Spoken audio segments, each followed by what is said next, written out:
The NBA's #1 overall pick will not begin the season on the court. Hey, how are you, folks? Jason Horowitz. Glad to be with you here on CBSSports.com. Blake Griffin expected to miss at least 6 weeks with what's being called a stress fracture in his kneecap. Let's bring in our CBSSports.com NBA columnist, Ken Berger, to talk about this. And, Ken, there was all kinds of excitement surrounding the Clippers and Blake Griffin starting the season there, the #1 overall pick.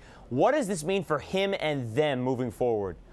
Well, it just kind of brings back the old ghost of the Clippers and the jinx that they're under. They just can't seem to get it right. And even when they pick the guy who's the consensus #1 player of the year and everyone thinks is going to be the consensus rookie of the year, you know, something like this happens. And I think this #1, it kind of will delay, you know, the resurgence that the Clippers are planning and that a lot of people are expecting from them.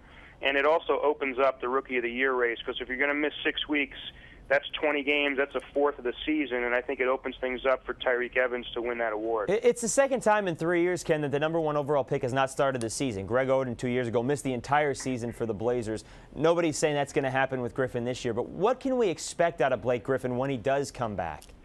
Well, it's hard to say.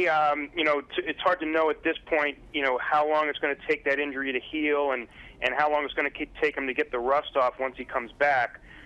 But, you know, it's obviously going to set him back. I mean, you know, he's a guy that gets, you know, his game is built on his leg strength, and everything that he does is comes from that. So I think, you know, if you take that away, it's going to take him some time to regroup and kind of get his conditioning back as well. And he hurt the knee on one of those signature powerful dunks in the last preseason game as well. Ken, you talked that this is going to slow down the resurgence of the Clippers.